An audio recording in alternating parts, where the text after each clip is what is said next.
तो है welcome back guys. तो आज इस वीडियो में हम बात करेंगे विप्रो सीम और विल्प से रिलेटेड कुछ कॉमन डाउट्स के बारे में, जिसके बारे में आप लोग बहुत सारे लोग जानना चाहते होंगे। जैसे कि आपके अप्लाई करने के बाद इसका एग्ज़ाम कब होता है, इस टेस्ट में किस तरह के क्वेश्चन पूछे जाते हैं, और बीटेक या फिर एमटेक कंप्लीट होने के बाद आपका सैलरी रेंज क्या होगा, स्टेप प्लस क्या होता है, सवार असेसमेंट क्या होता है, बिजनेस राउंड डिस्कशन क्या होता है, और उसके बाद ही आपको प्रिपरेशन के लिए कैसे प्रिपेयर करना है आपको एग्ज़ाम के लिए, और कहाँ आप ये सब फ्री रिसोर्सेज एग्ज़ाम प्रिपरेशन के लिए आप कैसे देख सकते हैं। इसका लाइव क्वेश्चन रिकॉर्डेड है मेरे पास, वो भी आपको शेयर कर दूंगा, वो भी आप देख सकते हैं। और एग्जैक्ट क्वेश्चन जो पूछे जाते हैं एग्ज़ाम में वो आप देख के अपना एग्ज़ाम प्रिपेयर कर सकते हैं। लेकिन उससे पहले मैं थोड़ा सा चलता हूँ उनके लिए जो कि अभी नहीं जानते कि विप्रो सीम और विल्प क्या है। तो उनके लिए मैं बता दूँ कि अगर सबसे पहले हम बात करें विप्रो सीम के बारे में, तो एक विप्रो के द्वारा चलाया जाना एक ऐसा प्रोग्राम है जिसमें आपको बीटेक के साथ साथ जॉब अपॉर्चुनिटी भी मिलता है। और इसके लिए आपको डिप्लोमा या पॉलिटेक्निक, जिसको बहुत लोग पॉलिटेक्निक बोलते हैं, डिप्लोमा या पॉलिटेक्निक आपका होना चाहिए डिग्री में। इसके लिए आप क्वालिफाई करते हैं विप्रो सीम के लिए। तो इसमें आपको बीटेक भी आपका स्पॉन्सर किया जाता है, जो कि फुल्ली विप्रो के द्वारा ये स्पॉन्सर किया जाता है, और उसके लिए आपको एक भी पैसा देने की ज़रूरत नहीं होती है। और उसके साथ ही आपको सैलरी भी मिलती है और वर्क एक्सपीरियंस भी मिलता है। और विप्रो इसी प्रकार एक विप्रो विल्प भी है जो कि ग्रेजुएट्स के लिए चलाया जाता है। तो इसमें आपको एमटेक की अपॉर्चुनिटी मिलती है और उसके साथ ही आपको सैलरी भी दी जाती है। तो इसमें सीम और विल्प से रिलेटेड कुछ कॉमन डिफरेंस है जो आप यहाँ मेरे स्क्रीन पे देख सकते हैं। जैसे कि सीम के लिए आपको डिप्लोमा पास आउट होना चाहिए, और विल्प जिसके अंदर वेज और विम्स आते हैं इसके लिए आपको ग्रेजुएशन बीसीए और बीएससी पास होना चाहिए। तो इसमें सीम जो पास करने के बाद आपको जो बीटेक की डिग्री दी जाती है और विल्प में आपको एमटेक की डिग्री दी जाती है। तो सीम वालों को जो सैलरी मिलता है वो 12,000 पर मंथ मिलता है, और ये सैलरी एवरी ईयर ये बढ़ाया जाता है। जैसे कि फर्स्ट ईयर में आपको 12,000 पर मंथ मिलेगा, उसके बाद से आपको 15,000 पर मंथ, 17 और 19 ऐसे करके आपको बढ़ाया जाता है हर एक ईयर पे सैलरी। और वैसे ही विल्प वालों के लिए फर्स्ट ईयर का जो पर मंथ सैलरी होता है वो 15,000 पर मंथ होता है, लेकिन उसके साथ ही विल्प वालों को 75,000 का ज्वाइनिंग बोनस भी मिलता है। और जो इनका ट्रेनिंग एग्रीमेंट होता है, जैसे कि आप लोग को पता होगा बीटेक 4 ईयर का होता है, तो बीटेक 4 ईयर का होता है, इसलिए सीम वालों का जो ट्रेनिंग एग्रीमेंट होता है वो 48 मंथ का होता है। यानी कि उसके पहले आप ऑर्गेनाइजेशन को रिजाइन नहीं कर सकते। अगर रिजाइन करते हैं तो फिर आपका वो डिग्री नहीं दिया जाएगा बीटेक वाला। और वैसे ही विल्प वालों का जो होता है वो 5 ईयर का एग्रीमेंट बनता है, और अगर ये 5 ईयर से पहले ऑर्गेनाइजेशन को लीव करते हैं, रिजाइन करते हैं, तो उनको जो ये 75,000 ज्वाइनिंग बोनस मिला हुआ रहता है वो वापस करना पड़ता है। और इसके बाद जो मोस्ट कॉमन डाउट्स है कि एमटेक कंप्लीट होने के बाद या फिर सीम जो बीटेक कंप्लीट होने के बाद आपका सैलरी रेंज होगा वो क्या होगा। तो देखिए, जो सैलरी रेंज है कंप्लीट करने के बाद एमटेक या बीटेक, वो तो सीम वालों के लिए कहीं भी मेंशन नहीं किया गया है, लेकिन विल्प वालों के लिए एक जगह पे मैंने देखा मेंशन किया गया है। एमटेक कंप्लीट होने के बाद आपका जो सैलरी है 6 LPA हो जाएगा, मतलब 6 लाख पर एनम का आपका पैकेज हो जाएगा। और ये भी फिक्स नहीं है, 6 to 10 LPA के बीच में भी हो सकता है आपका पैकेज। और सिम वालों के लिए तो कहीं मेंशन नहीं किया गया है, लेकिन इतना जरूर कह सकते हैं कि इसके लिए भी 6 LPA तक पैकेज हो जाएगा आपका बीटेक कंप्लीट करने के बाद। अगर आप स्विच करना चाहते हैं बीटेक कंप्लीट करने के बाद तो वो भी आप कर सकते हैं दूसरी कंपनी में। तो आपका चांसेस है कि बहुत अच्छा पैकेज लग सके, क्योंकि आपका एक तो बिट्स पिलानी के द्वारा आपका ये बीटेक प्रोग्राम रहेगा, तो बिट्स का टैग रहेगा, और इसके साथ ही आपको बीटेक के साथ साथ 4 ईयर का एक्सपीरियंस भी मिलेगा। तो इसके लिए हो सकता है आपका पैकेज अच्छा खासा लग जाए अगर कंपनी आप स्विच करते हैं। तो ये टोटली आप पे डिपेंडेंट होगा। तो अब चलते हैं ऑफिशियल साइट पे, इसके लेकर चलते हैं आपको और दिखाते हैं कि कैसे आपको अप्लाई करना है, और मोर डिटेल इसके बारे में अब दिखाते हैं। तो देखिए, जो विप्रो सीम वाले के लिए है यहाँ पे आप पढ़ सकते हैं। तो इसके लिए जो ब्रांच है, मतलब डिप्लोमा में जैसे आपको पता होगा बहुत सारे अलग अलग ब्रांचेज होते हैं, मैकेनिकल, सिविल, कंप्यूटर साइंस। तो इसमें आपको कंप्यूटर साइंस या इंफॉर्मेशन टेक्नोलॉजी और फिर इलेक्ट्रॉनिक्स, टेली कम्युनिकेशन, यहाँ पे जो भी मेंशन किया गया है आप देख सकते हैं मेरे स्क्रीन पे, वो ब्रांच एलिजिबल है इसके लिए। और इसके साथ ही उसको 21, 22 और 23 ईयर का पास आउट होना चाहिए। अगर आपने 10th और 12th करी है, मान लीजिए कि बहुत सारे ऐसे लोग होते हैं जो 10th के बाद डिप्लोमा करते हैं जो कि 3 इयर्स का होता है, और बहुत सारे ऐसे लोग होते हैं जो 12th के बाद डिप्लोमा करते हैं। तो 12th के बाद जो उनका 2 इयर्स का डिप्लोमा होता है और 10th के बाद 3 इयर्स का डिप्लोमा होता है। तो इसमें आपको अगर 10th करिए 12th करिए तो उसमें 50% से अबव मार्क्स होने चाहिए, और डिप्लोमा में आपके 60% से अबव मार्क्स होने चाहिए, तभी आप इसके लिए एलिजिबल हो, अदरवाइज आप इसके लिए एलिजिबल नहीं हो। अब चलते हैं मोस्ट कॉमन क्वेश्चन जो कि बहुत सारे लोग पूछना चाहते हैं, और इसमें भी मैंने इंक्लूड किया था। अगर मैं आपको दिखाऊं कि जैसे कि आपका जॉब रोल क्या होगा, कि मतलब जैसे आप बीटेक कर रहे हैं और उसके साथ ही वर्क भी कर रहे हैं, तो आप जॉब रोल क्या होगा और आप किस तरह का वर्क करेंगे। तो यहाँ पे आप देख सकते हैं डेजिग्नेशन जो है स्कॉलर ट्रेनी SIM होगा, जो कि आपका सपोर्ट रोल जैसे कि नेटवर्क सपोर्टिंग या फिर बहुत सारे ऐसे रोल्स होते हैं जो कि आपको दिया जाता है। और विल्प वालों के लिए आप वेज और विम्स, मतलब एक तरफ आप सर्विस बेस्ड है तो सर्विस में भी जा सकते हैं, जैसे नेटवर्क सपोर्टिंग हो गया, या फिर MySQL और भी बहुत सारे जावा वावा पे भी काम मिल सकता है आपको विप्रो विल्प से। और सिम वालों को उतना वैल्यू नहीं मिलता है जितना कि विल्प वालों को मिलता है। और यहाँ पे अगर हम आपके सैलरी की बात करें तो आप देख सकते हैं फर्स्ट ईयर का जो आपका स्टाइपेंड होगा वो 12,000 पर मंथ होगा। ये 400 जो मिलता है एक्स्ट्रा, ये आपका ESI के लिए मिलता है, और ये कट के आपको जो फर्स्ट मंथ का सैलरी मिलता है वो 11,500 के आसपास मिलता है, क्योंकि बाकी का पैसा कट के आपका ESI PF कटता है उसमें जाता है। और सेकेंड ईयर में आपका 15,000 पर मंथ होगा, थर्ड ईयर में 17,000 पर मंथ, और फोर्थ ईयर में 19,000 पर मंथ आपको सैलरी मिलेगा। इसके बाद आपका बीटेक कंप्लीट हो जाएगा, तो आप अगर चाहते हो ऑर्गेनाइजेशन में रहना तो रह सकते हो। उसके बाद से आपका हो सकता है पैकेज लगे अच्छा खासा, या फिर आप स्विच करना चाहते हैं तो स्विच करके दूसरे कंपनी में भी जा सकते हैं। तो इसका कंप्लीट होने के बाद एक फ़ायदा रहेगा कि आपको 4 ईयर का एक्सपीरियंस भी मिलेगा और उसके साथ ही बीटेक का डिग्री भी मिलेगा। तो आपको अगर किसी बेटर कंपनी में जाते हैं तो आपको हो सकता है कि अच्छा खासा पैकेज लग सके। और इसके साथ ही अदर बेनिफिट्स जैसे मेडिकल इंश्योरेंस बेनिफिट्स मिलता है। तो आप यहाँ पे देख सकते हैं group personal accident cover up to 12 lakh का मिलता है आपको, और group life insurance cover 14 lakh per annum का मिलता है। इसके साथ पेरेंटल इंश्योरेंस और भी बहुत सारे यहाँ पे मिलते हैं, आपको देख सकते हैं। आप लोन लेना चाहें तो 20,000 का लोन, हाउसिंग डिपॉजिट और 2 व्हीलर अगर आप लेते हैं तो उसके साथ इंटरेस्ट फ्री लोन आपको ये मिलेगा। अब आपको अप्लाई करना कैसे है, और ये जो हम बता रहे हैं ये विप्रो सीम के लिए अभी बता रहे थे, और विल्प के लिए भी ये बिल्कुल सेम ही होता है। अगर आप विल्प के लिए भी देखेंगे तो इसमें आपको सिर्फ ग्रेजुएट होना चाहिए, और आपको मतलब बहुत लोग होते हैं जो डिस्टेंस से 10th और 12th करते हैं, तो इसमें 10th और 12th डिस्टेंस से अलाउड है, लेकिन ग्रेजुएशन जो है आपका वो डिस्टेंस से अलाउड नहीं है, वो आपको रेगुलर होना पड़ेगा। और 60% से एबव इसमें भी आपको यहाँ पे ग्रेजुएशन में होना चाहिए, तभी आपके लिए एलिजिबल हो। और भी आप एडिशनल क्राइटेरिया इसके बारे में या एलिजिबिलिटी क्राइटेरिया के बारे में अगर पढ़ना चाहते हैं तो मैं डिस्क्रिप्शन में लिंक दे दिया हूँ, आप खुद से जाके इसको पढ़ सकते हैं। तो आप चलते हैं, सबसे पहले इसके लिए अप्लाई कैसे करना है। तो अप्लाई करने के लिए आपको रिज्यूम ये बहुत ज़रूरी है कि आपका रिज्यूम काफ़ी अच्छा हो, तभी जाके आपके सिलेक्शन के चांसेस बहुत ज़्यादा बढ़ जाते हैं। तो आपको रिज्यूम कैसे बनाना है इसका वीडियो भी मैंने डिस्क्रिप्शन में दिया है, तो आप वहाँ से चेक कर सकते हैं कि रिज्यूम आपको कैसे बनाना है।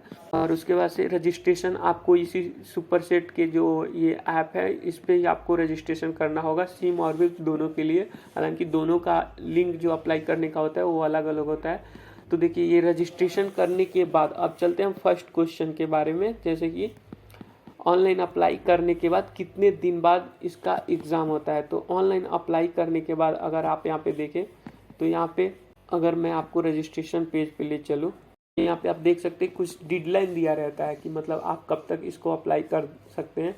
और एक चीज़, ये डेडलाइन मतलब फिक्स नहीं होता है, ये पूरे ईयर तक बढ़ता ही रहता है। मतलब एक डेडलाइन कंप्लीट हुआ जैसे 15 सितंबर को कंप्लीट होगा, उसके बारे में कुछ 2-3 दिन बाद ये फिर से बढ़ा दिया जाएगा डेट।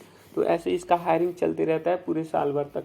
तो ये जैसे ही मतलब मान लीजिए इस डेडलाइन के अंदर आपने इसका अप्लाई किया 15 सितंबर से, तो ये जैसे ही डेडलाइन कंप्लीट होता है तो उस सारे का एग्ज़ाम जो होता है वो विदिन 10 डेज़ के अंदर हो जाता है, ये डेडलाइन कंप्लीट होने के बाद।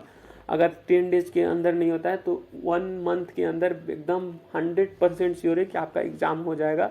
लेकिन उसके लिए आपका, फिर से बता रहा हूँ, रिज्यूम बहुत अच्छा होना चाहिए। और रिज्यूम कैसे आपको बनाना है और कैसे अपलोड करना है उसका वीडियो भी मैंने डिस्क्रिप्शन में दिया है, वहाँ से आप चेक कर सकते हैं। तो ये फर्स्ट डाउट क्लियर हुआ आपका कि अगर ये डेडलाइन ख़त्म होने के बाद, अगर आपने इस डेडलाइन के अंदर अप्लाई किया है तो डेडलाइन ख़त्म होने के बाद आपका विदिन 10 डेज विदिन मंथ आपका हो सकता है एग्ज़ाम हो जाए।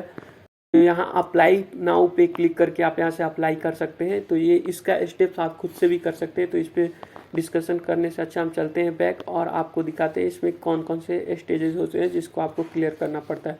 तो अप्लाई करने के बाद आपको विदिन डेडलाइन के बाद 10 to 1 मंथ में आपका एग्ज़ाम हो जाता है। और उसके बाद जो नेक्स्ट स्टेप बचता है, एग्ज़ाम होने के बाद ऑनलाइन असेसमेंट, उसका रिजल्ट कब आएगा।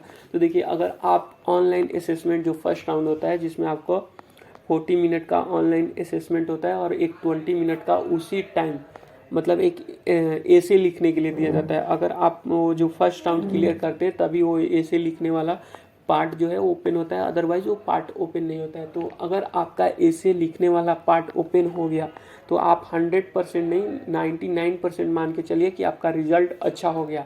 अगर आपने ऐसे बिल्कुल सही सही लिख दिया तब, और बहुत लोगों का ऐसे वाला पार्ट ओपन ही नहीं होता है तो आप ये मान के चलिए कि आप वहाँ पे क्लियर नहीं कर पाए हो, क्योंकि जो जितने भी क्वेश्चंस होते हैं उनका टेस्ट वहीं पे हो जाता है, बहुत सारे क्वेश्चन का। इसके लिए ही वो ऐसा उसका प्रोग्राम किया गया है कि वो आप जो असेसमेंट वाला राउंड है वो क्लियर करिएगा, तभी आपका 20 मिनट का जो ऐसे लिखने वाला पार्ट होता है वो ओपन होता है। तो वहाँ पे आपके अगर ऐसे लिखने वाला पार्ट ओपन हो गया तो 99% चांसेस है कि आपके मतलब फर्स्ट राउंड आपने क्लियर कर लिया। अगर नहीं ओपन हुआ तो आप समझ लीजिए कि आप क्लियर नहीं कर पाए। तो इसके बाद से इसमें जितने सारे भी क्वेश्चंस हैं, मतलब जो भी क्वेश्चंस पूछे गए हैं ऑनलाइन असेसमेंट राउंड में, उस सारे क्वेश्चन के आंसर मैंने अपने टेलीग्राम चैनल पे अपलोड कर रखा है। और वहाँ से आपको कैसे वो देखना है वो मैं अभी आपको दिखाता हूँ। वो जितने क्वेश्चंस पूछे गए हैं असेसमेंट में या फिर स्टेप प्लस में, उस सारे क्वेश्चन मैंने अपने टेलीग्राम चैनल यहाँ पे solograde.com पे अपलोड कर दिया है। और इसका लिंक मैंने डिस्क्रिप्शन में भी दिया है। आप चाहे तो टेलीग्राम चैनल से देख सकते हैं, या फिर आप टेलीग्राम नहीं यूज करते हो तो आप मेरे वेबसाइट्स पे देख सकते हैं जो कि solograde.com ही है। और इसका लिंक भी वीडियो के डिस्क्रिप्शन में है, तो वहाँ से आप यहाँ पे देख सकते हैं। टेलीग्राम चैनल में मैंने स्टेप प्लस असेसमेंट में जितने सारे क्वेश्चन पूछे गए उनके आंसर के साथ PDF यहाँ पे बनाकर यहाँ पे आपके लिए अपलोड कर दिया है। तो यहाँ पे आप पिन है ये मैसेज, इस पे जैसे ही क्लिक करेंगे तो ये स्टेप प्लस क्वेश्चंस के सारे आंसर जो कि आपको स्पीकिंग के टाइम बोल के रिकॉर्ड करना पड़ता है, उसके सारे आंसर यहाँ पे मिल जाएंगे। तो एप्टीट्यूड राउंड में जितने सारे भी क्वेश्चन पूछे जाते हैं उसमें अगर आप इस टेलीग्राम चैनल के फोटोज वाले सेक्शन में जाते हैं तो आप यहाँ पे देखेंगे, थोड़ा सा स्क्रॉल डाउन करने पे ये सारे स्टेप प्लस में पूछे जाने वाले क्वेश्चन हैं। और थोड़ा स्क्रॉल करके डाउन जाइएगा तो यहाँ पे आप देख सकते हैं जितने भी एप्टीट्यूड क्वेश्चंस हैं वो सारे की लाइव रिकॉर्डेड फोटोज हैं जो आप यहाँ पे देखने को मिल जाएंगे। पूरा जितना भी मैथमेटिक 3 सेक्शंस होते हैं, जैसे कि आपको पता होगा मैथ के, एप्टीट्यूड के और फिर इंग्लिश के, तो वो सारे राउंड के क्वेश्चंस यहाँ पे आपको देखने को मिल जाता है। तो आप यहाँ से देख के अपना प्रिपेयर कर सकते हैं वो सारा आपका question answer. Online assessment round clear करने के बाद अब आता है बिजनेस डिस्कशन राउंड। तो बिजनेस डिस्कशन राउंड देखिए, इसमें पहले क्या होता था, पहले आपका एक और टेस्ट होता था या फिर स्टेप प्लस या फिर HR राउंड, मतलब आपका इंटरव्यू होता था। लेकिन अभी आप इस हायरिंग प्रोसेस को और इजी करने के लिए यहाँ पे बिजनेस डिस्कशन राउंड के जगह पे आपका या तो स्टेप प्लस होता है या फिर सवाल का टेस्ट होता है। उसका भी लाइव रिकॉर्डेड वीडियो मैंने इस चैनल पे अपलोड कर दिया है, तो वहाँ से देख के आप उसका भी प्रिपेयर कर सकते हैं। तो ये बिजनेस डिस्कशन राउंड में आपका देखिए स्टेप प्लस या फिर सवाल टेस्ट होता है। तो स्टेप प्लस हो या फिर सवाल हो, दोनों बहुत ही कॉमन होते हैं, मतलब बिल्कुल मिलता जुलता होता है। जो क्वेश्चन स्टेप प्लस में पूछे जाते हैं वही सवाल टेस्ट में भी पूछे जाते हैं। ऐसा समझ लीजिए, बस नाम चेंज कर दिया गया है। जैसे कि स्टेप प्लस में भी आपको इंग्लिश से रिलेटेड आपका ओरिजिनली अगर बात करें तो सिर्फ इंग्लिश ही टेस्ट करी जाती है, और उसमें भी रीडिंग, लिसनिंग, स्पीकिंग के सेक्शंस होते हैं। और सवाल टेस्ट में भी आपके रीडिंग, लिसनिंग, स्पीकिंग के सेक्शंस होते हैं। तो इसके बाद स्टेप प्लस देने के बाद आपका जो, अगर आपका विद इन मंथ अगर आपका रिजल्ट आ जाता है, तो आप समझिए आपने दोनों राउंड क्लियर कर लिया, अब आपका ऑफर लेटर आएगा। अगर विद इन मंथ आपका कोई रिजल्ट नहीं आता है, कोई मेल नहीं आता है स्टेप प्लस का या फिर स्वाब टेस्ट का, तो आप ये मान के चलिए कि आपने वो राउंड क्लियर नहीं किया है और आप छट चुके हैं। तो ये बात आप मान के चलिए। तो बहुत लोगों का ऐसा होता है कि मेल आ जाता है, ऑफर लेटर डायरेक्ट आ जाता है स्टेप प्लस क्लियर करने के बाद। बहुत लोगों का होता है कि कंग्रेचुलेशन का मैसेज आता है कि आपने स्टेप प्लस राउंड पार कर लिया है, अब आपको ऑफर लेटर आएगा। लेकिन बहुत लोगों का क्या होता है कि डायरेक्टली ऑफर लेटर ही आ जाता है, और किसी किसी का महीनों हो जाते हैं, 2 महीना 3 महीना मेल ही नहीं आता है। तो ये मान के चलिए कि आपने क्लियर नहीं किया है स्टेप प्लस राउंड, तो आपका इसके लिए आपको कोई मेल नहीं आया और अपने ऊपर आपको बहुत ज़्यादा कॉन्फिडेंस है कि कोई अगर इशू है इसके लिए आपको मेल नहीं आया, तो manager.campus@wipro.com करके एक मेल आईडी है, उस पर आप मेल करके अपना रिजल्ट का हाल जान सकते हैं। तो उसके बाद से ऑफ़र लेटर आने के बाद देखिए, ऑफ़र लेटर आने के बाद क्या होता है कि बहुत लोगों का तो हायरिंग विद इन मंथ हो जाता है, मतलब ज्वाइनिंग बोनस अनबोर्डिंग हो जाता है। और अनबोर्डिंग कैसी होती है इसकी वीडियो भी आप देख सकते हैं, उसका चैनल पे मैंने अपलोड कर दिया कि आपको अनबोर्डिंग के दिन क्या क्या होता है, कैसे आपको क्या करना होता है। बहुत लोगों का ऑफ़र लेटर आने के बाद उनका ज्वाइनिंग ही नहीं होता है या फिर कोई अनबोर्डिंग का मेल ही नहीं आता है। तो ये इसलिए होता है क्योंकि कंपनी के पास हो सकता है प्रोजेक्ट नहीं रहते हैं, और इसलिए आपका अनबोर्डिंग में टाइम लगता है। इसके लिए आप वेट कर सकते हैं। जैसे हम लोग में बहुत सारे ऐसे लड़के थे जिनकी ऑफर लेटर मार्च में ही आ गई थी, लेकिन उनकी अनबोर्डिंग होते होते अक्टूबर और नवंबर हो सकता है। तो आप यहाँ पे गैप देख सकते हैं कितना गैप होता है। अब चलते हैं कि आपने ऑफर लेटर भी आ गया, ज्वाइनिंग भी कर लिया, तो आपका इसके बाद से एडमिशन कैसे होता है, मतलब विप्रो विल्प या सिम का एडमिशन कैसे होता है। तो देखिए, जो आपका ये विप्रो और सिम का एडमिशन होता है वो कुछ लिस्ट ऑफ कॉलेजेस हैं, जो कि जिसमें आईआईटी के भी कुछ कॉलेजेस हैं जो, और ये स्पेशल कोर्स होता है जो कि ऑनलाइन ही होता है, और इसके एग्ज़ाम सारे ऑनलाइन ही होते हैं। और ये लिस्ट ऑफ यूनिवर्सिटीज़ होते हैं, उसके माध्यम से ये विप्रो अपना कराता है। तो इसमें सबसे ज़्यादा इसका जो होता है बिट्स पिलानी के साथ, तो ये आपका बीटेक भी होगा बिट्स पिलानी में, और ये जो आपका बीटेक होगा वो आईएस यानी कि इंफॉर्मेशन सिस्टम ब्रांच से होगा, और विल्प वालों का एमटेक भी बिट्स पिलानी से ही होता है। तो ये बिट्स पिलानी का जो एडमिशन होता है वैसे तो अप्रैल मंथ में से स्टार्ट हो जाता है, तो हो सकता है कि आप जितना ज्वाइन जितना पहले कर ले, लेकिन आपका जो एडमिशन होगा वो अप्रैल के बाद ही होगा। और ऑफर लेटर में आपको ये बात क्लियरली लिखी हुई है कि ज्वाइनिंग करने के बाद आपको विद इन 12 मंथ या 6 मंथ के बाद, मतलब बाद ही एडमिशन आपका होगा इसके लिए।